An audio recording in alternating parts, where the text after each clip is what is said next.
Starting was by making the schedule. उसके बाद में आज जो पढ़ना था वो पढ़ना था bio and chemistry.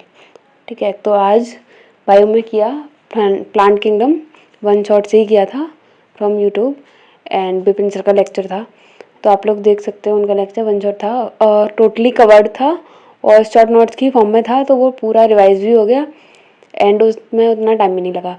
One shot से करने का फ़ायदा ये होता है कि करके ना वन शॉट से थ्योरी कंप्लीट हो जाती है बहुत जल्दी, एंड देन उसके बाद में क्वेश्चन प्रैक्टिस के लिए आपको टाइम मिल जाता है। तो थ्योरी कंप्लीट करने के बाद में फिर कह रहे थे PYQ फ्रॉम द बुक, मतलब पहले लेक्चर देन उसके बाद में PYQ। तो वो करने के बाद में देन आज का जो था बायो कंप्लीट करके फिर टर्न था केमिस्ट्री का। तो केमिस्ट्री में भी सेम किया था। केमिस्ट्री में जो आधा मूल कंसेप्ट बचा था वो करा एंड उसके कुछ क्वेश्चन थे वो करे।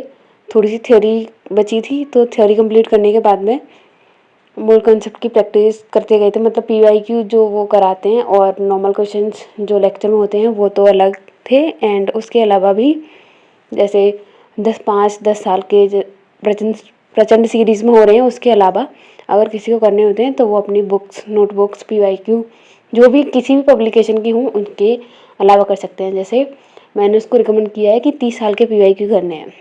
ठीक है, तो PYQ के अलावा वो करती है JEE मेंस के क्वेश्चंस। तो PYQ JEE मेंस के और नीट के दोनों के करने होते हैं। बायो के तो JEE मेंस के होते नहीं है, तो फिजिक्स और केमिस्ट्री की करती है वो सिर्फ, और JEE मेंस के वो सिर्फ पिछले 2 साल के PYQ करती है, ज़्यादा नहीं करती।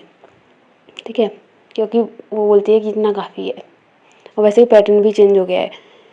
तो फिजिक्स और बायो, केमिस्ट्री और बायो दोनों का ही टारगेट कंप्लीट हो गया था।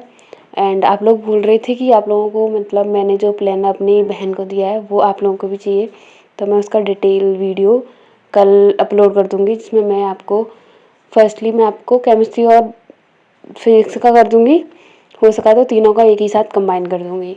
ठीक है, तो वो सारे हो जाएंगे। तो आपको भी फिजिक्स केमिस्ट्री के लेक्चर ऐसे ही कंप्लीट करने हैं कि साथ में पेन कॉपी लेके बैठना है। जैसे भी क्वेश्चंस कराएं वो क्वेश्चंस आपको पहले खुद करने हैं, देन उसके बाद में सॉल्यूशन देखना है।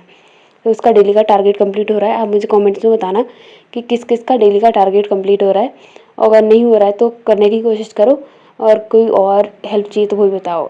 एंड और भी बच्चों को बोल दो कि ये चैलेंज ले सके, जिससे ज़्यादा जितना कंपटीशन होगा ना उतना आप फिर ज़्यादा फोकस होकर पढ़ोगे।